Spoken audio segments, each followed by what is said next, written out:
আমার ময়নারা খাওয়া দাওয়া করছে। প্রিয় বন্ধুরা, আপনারা সবাই কেমন আছেন?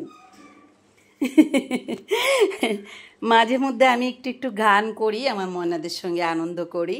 যখন ওদের ভিডিও দিই, ছোট ছোট করে একটু গান করি। গান করতে আমার ভালো লাগে, তাই আমি একটু একটু করে গান করি ওদের সঙ্গে। ওদের খাবার দাবারের ব্যবস্থা করি, তারপর হচ্ছে ওদের সাথে যতটুকু সময় কাটাই ততটুকু নিজেকে একটু আনন্দে রাখার চেষ্টা করি আর কি। বুঝতে পেরেছেন?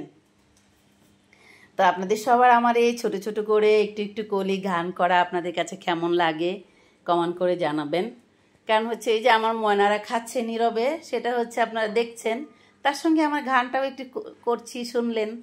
তাই আমি ছোট ছোট করে যখনই আমার ভালো লাগে আমি একটু একটু করে আমার ময়নাদের সঙ্গে যখন সময় কাটাই, যখন ওদেরকে কেটে দিই বা ওদেরকে দেখশুন করি, তখন একটু একটু করে গান করি। তো প্রিয় বন্ধুরা, ঠান্ডা পড়েছে এখন।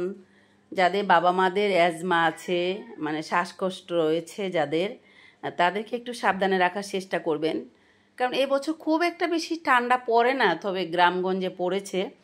তো সবাইরই আল্লাহ তাআলার কাছে একটি দোয়া করব, এই ঠান্ডায় যেন আমরা কাউকে না হারাই, কোনো বাবা মাদেরকে যেন আমাদের কাছ থেকে না হারাতে হয়। সবাই অনেক সাবধানে থাকবেন, আর ছোট ছোট সোনামণিদেরকে অনেক সাবধানে রাখার চেষ্টা করবেন। আর যারা গর্ভবতী মায়েরা রয়েছেন তারাও একটু সাবধানে থাকবেন, কেননা বাচ্চা যখন থাকে, মায়ের গর্ভে থাকে, সেক্ষেত্রে যদি মা অনিয়ম করে, মানে গোসল করতে আর কি একটু লেট করে গোসল করে, তারপর হচ্ছে ঠান্ডা থেকে নিজেকে একটু বাঁচিয়ে না রাখে, সেই ক্ষেত্রে কি হয়, মানে বাচ্চারা যখন গর্ভে থাকে, গর্ভে থেকে ঠান্ডা নিয়ে আসে।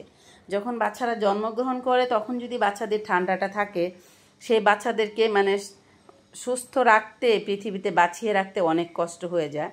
আর সবচেয়ে বড় ব্যাপার হচ্ছে, একটি কথা আপনাদেরকে বলি, সেটা হচ্ছে আপনারা সবাই একটি কথা জানেন, সেটা হচ্ছে ছোট ছোট সোনামণিরা যারা এই মাত্র জন্মগ্রহণ করেছে, হয়তো কেউ এই মাত্র জন্মগ্রহণ করেছে 2 দিন, 5 দিন, 10 দিন, 1 মাস, আবার কারো 2 মাস, 4 মাস, 5 মাস এরকম হতে পারে। কিন্তু সবচেয়ে বড় প্রবলেম হচ্ছে বাচ্চারা যখন নিউমোনিয়া হয়ে যায়, শ্বাসকষ্ট হয়, সেই ক্ষেত্রে তাদেরকে আইভি পায় তারা, মানে মুখে মেডিসিনে কোনো কাজ হয় না, সেক্ষেত্রে তাদেরকে অ্যান্টিবায়োটিক দিতে হয়। যখন ইঞ্জেকশন দেয় তখন দেখা গেল কি রগ পাওয়া যায় না, অনেক কষ্ট হয়ে যায়। আর একেবারে কমল শরীরের মধ্যে কোনো রগ কি, এদের রগ কি হয়েছে বলেন? যেহেতু অনেক ছোট, তাই অনেক কষ্ট করতে হয়, অনেকবার চেষ্টা করতে হয় ক্যানেলা বা বাটারফ্লাই প্লে করার জন্য। তখন মা বাবারও অনেক কষ্ট হয়, বাচ্চারও অনেক কষ্ট হয়। সেই কষ্টটা আসলে নেওয়া যায় না। সেই কষ্টগুলোর থেকে বেঁচে থাকার জন্যই আমাদের গর্ভবতী মাদের অনেক সাবধানে থাকার দরকার, আর ছোট্ট সোনামণিদেরকে অনেক সাবধানে রাখার দরকার। তো আপনারা সেই কাজগুলো করবেন, প্রত্যেকে জায়গা থেকে আপনার বাচ্চা নিয়ে যেন আপনি ভালো থাকতে পারেন, অথবা আপনার বাবা মাও যেন ভালো থাকতে পারে। যখন একটা বাচ্চা অসুস্থ হয়ে যায়, সেক্ষেত্রে পুরা ফ্যামিলির মানুষ যতটুকু কষ্ট পায়, তার থেকে অনেক বেশি কষ্ট পায় হচ্ছে যে মাটা মাত্র সিজার হয়েছে বা ডেলিভারি হয়েছে, মার শরীর অনেক দুর্বল, অনেক অসুস্থ থাকে। সেই সময়টার মধ্যে যদি বাচ্চাটা পরিপূর্ণভাবে সুস্থ থাকে, তাহলে মা খুলে নিয়ে ভিতরটা অনেক স্বস্তি হয়ে যায়, শান্তি হয়ে যায়, বাচ্চাটার মুখ দেখে সমস্ত কষ্ট ভুলে যায়।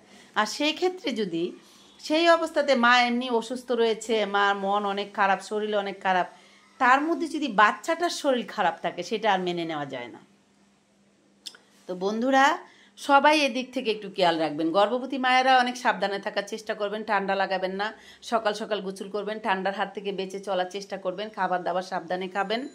আর যাদের বাচ্চা এই মাত্র ডেলিভারি হয়েছে বা বাচ্চার 2-4 মাস বয়স আছে, তাদেরকে অনেক সাবধানে রাখার চেষ্টা করবেন। কেননা ছোট বাচ্চাদের দেখবেন আজকে হঠাৎ একটু ঠান্ডা আছে, কারণ ওরা বলতে পারে না, হঠাৎ করে দেখবেন শ্বাসকষ্ট শুরু হয়ে গেছে।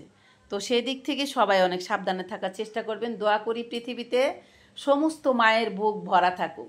আরেকটা কিছু দোয়া করি, সেটা হচ্ছে এই শীতে যেন আমরা কোনো বাবা মাদেরকে আমাদের জীবন থেকে হারিয়ে না যায়, সেদিকে আমরা সবাই খেয়াল রাখবো। যেসব বাবা মায়ের অনেক বেশি বয়স হয়ে গেছে, যারা মনে করেন অনেক শ্বাসকষ্ট কারো আছে, আবার কারো অ্যাজমার সমস্যা রয়েছে, তাদেরকে অনেক সাবধানে রাখার চেষ্টা করবেন। একটু গরম পানি করে দিবেন নামাজের ওযু করার জন্য, একটু রান্না করে গরম গরম খাবারটা দিবেন, বা বাবা মাদেরকে একটু চা কফি করে দিবেন ঠান্ডার মধ্যে।